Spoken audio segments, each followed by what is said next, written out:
Assalamu alaikum wa rahmatullahi wa barakatuh. Welcome back to the channel, ladies and gentlemen. I have a topic for you guys today that is extremely fascinating. And this is a little bit about, supernaturals and, jinns or demons or aliens, whatever it is you want to label them. Recently, Tucker Carlson decided to bring on somebody, well, ex-Freemason, a possessed, a politician, demonic ritual for power, secret societies, and the cult. That's the name of the interview.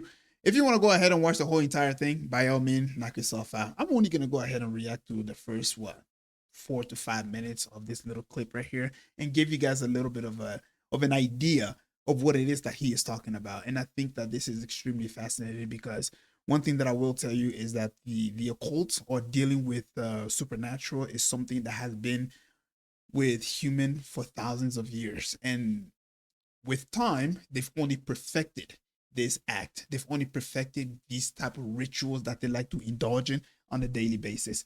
With that being said, ladies and gentlemen, let's go ahead and listen to what this guy has to say about it, and I will give my commentary on it. Let's get it. All right, let's get it. Sean, thanks for doing this.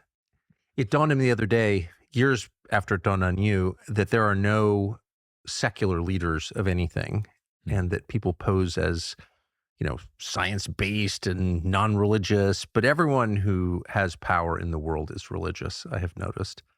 They just have different religions. And you've been on this for a very long time. So let's just start as big as we can. What's the purpose of communing with the supernatural for leaders? Why do leaders do it? Yeah, I just wanted him to finish asking his question. So before he starts real quick, I do want to go ahead and say that what Tucker Carlson said right there was extremely important, and we should take that serious. Is because that every single human being, everybody have some sort of level of theology that they believe in. The people who rule over us, although they like to deal in demonic action, such as sacrificing human being, indulging in pedophilia, aka the Epstein file kind of lays all that out for us. They do this simply because of some sort of theology that they believe in. They believe in the supernatural. They believe that they can gain power from the supernatural to manipulate as much human being as humanly possible. Magic is something that is extremely real. And of course, these supernatural, if you do favors for them, if you do what they want you to do, they are willing to help you. They are willing to provide whatever power it is that they have, so that way you can further your goal of whatever that is. And I think there was maybe this is a quote or someone said this to me. Um, there are non-powerful people who are Freemasons, Yes. but there are no powerful people who are not Freemasons. Freemasons. Freemasons. If you think about the nature of an initiatory group that's been around in its current form for a few hundred years, since the 1700s, right, in the UK, and likewise in France. But they say its origin, or they believe that its origin precedes it to the Knights Templar, right? Yeah. Who were a very powerful order, as we know. From my understanding of the Templars, it's not the idea of like 9 knights showing up in the Middle East during the Crusades, right, to guard the roads, right? It was really more about excavating under the Temple of Soloman. Yes, that was what they were interested. Were the ancient want to get texts, to the Well of Souls, the ancient texts, the things that were, written into like grimoires and hidden, incantations, things that you could basically call upon the spiritual realm, because that's the lore of King Solomon. So I'm glad see, when I was listening to this part right here, I thought to myself, I was like, I have to make a video about this, because this is a big misconception that has been floating around for thousands of years, ever since the death of Solomon. It's the idea that Solomon was able to control jinns, was able to control demons, and do whatever it is that he wants.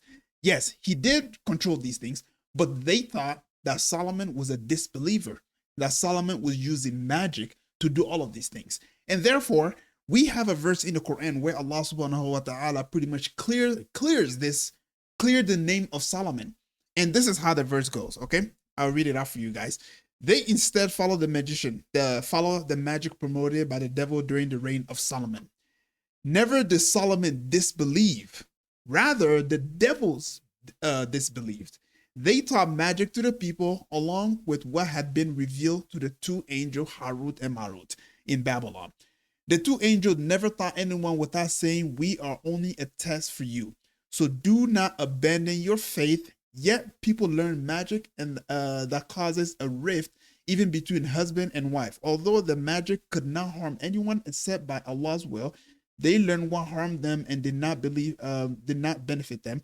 Although they already knew that whoever buys into magic would have no shares in the hereafter.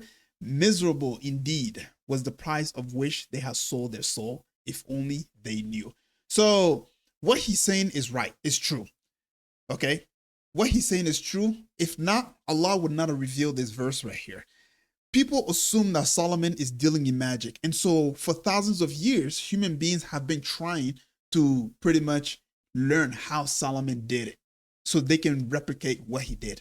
But the most crucial part of all of this is that Solomon, before Allah gave him power to control the jinn and speak to animals and be able to control the wind, he made one extremely important dua. And that was, he said, "Ya Allah, give me a kingdom in which nobody who comes after me will ever achieve that." And so Allah granted him that. And Allah go as far as saying, we give him the power over the wind, we give him power over the jinns, we give him power to speak to animals. That was what was given to him. That was the kingdom that was given to him. So ever since then, till today, you have occultists, you have people who do demonic stuff, who are trying to replicate what Solomon did, completely ignoring the fact that Solomon made the dua saying, "I give you something that nobody who will come after me will ever be able to achieve this." And so whatever they're doing, all they're doing is just getting themselves a miserable price in the hellfire. Their work is going to be worthless. Although in the meantime, they may have a little tiny superpower, which is obviously being able to, one example that God gave us is being able to split a husband and a wife. There's more to it. I don't know what that is, but there's more to just magic than just this little simple thing right here. Let's continue so that way, King Solomon, as we remember from the Bible, he had wisdom and he was a powerful ruler over what was then Israel, but Richest man in the world. Yeah, well, he had the gold, but why did he have the power? Was because he could call upon what they call genies, and he could command them with his ring, the ring of Solomon, the ring of power. And that's what so the real lore of like masonry, right, was that he had this builder, Hiram Abiff, who could, who architected the temple, the Temple of Solomon, but they had jinn that they called upon to actually do the work. Yep. And to build it. Yep. Now that's all metaphor. And it ain't a metaphor, it was physical. And one example of that is the Queen of Sheba.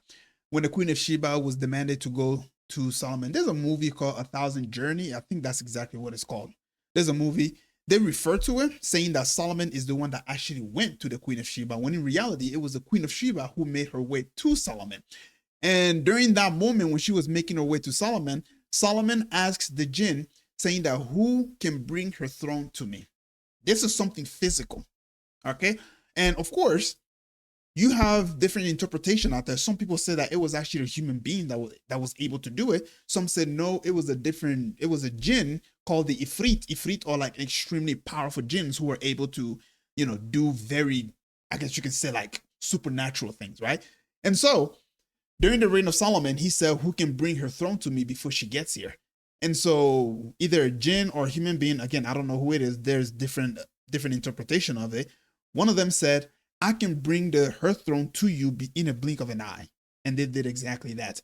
Okay. And then of course, when the Queen of Sheba made her way to the throne of Solomon, she lifted her robe because she had not seen glass before, because, it was like an architect that was amazing. It was something in their time that was humanly impossible, because she had not seen something like this before. So when she was walking over like a glass or something, she would lift her robe because there was water flowing underneath and so on and so forth, because all this architect was due to jinns, and also jinns had the ability to like go underwater and like fetch out gold and that. All of this is pretty much laid out for us in the Holy Quran, and that's kind of how I came across this information. But again, I just wanted to go ahead and share this little tiny part with you guys. It's a really interesting very interesting podcast. I was here talking about all the occultists and stuff like that. And yeah, he wasn't wrong about the idea that the knowledge that Solomon was given is something that human beings have been trying to replicate for so long. But like I alluded to it just a few minutes ago, Solomon made the dua saying, "Give me a kingdom in which no human being will ever have after me." And that promise, that dua was accepted. No human being is gonna be able to do what Solomon did. No human being is gonna have full control over the jinns. Although they may seem like they do, it's called temporary. Not temporary, but the I call it the illusion of power. And the reason I say that is because they think that they're actually controlling the jinn, when in reality, the jinns are the one who are actually, well, controlling them. With that being said, ladies and gentlemen, if you made it this far, please don't forget to leave a like and subscribe. Assalamu alaikum.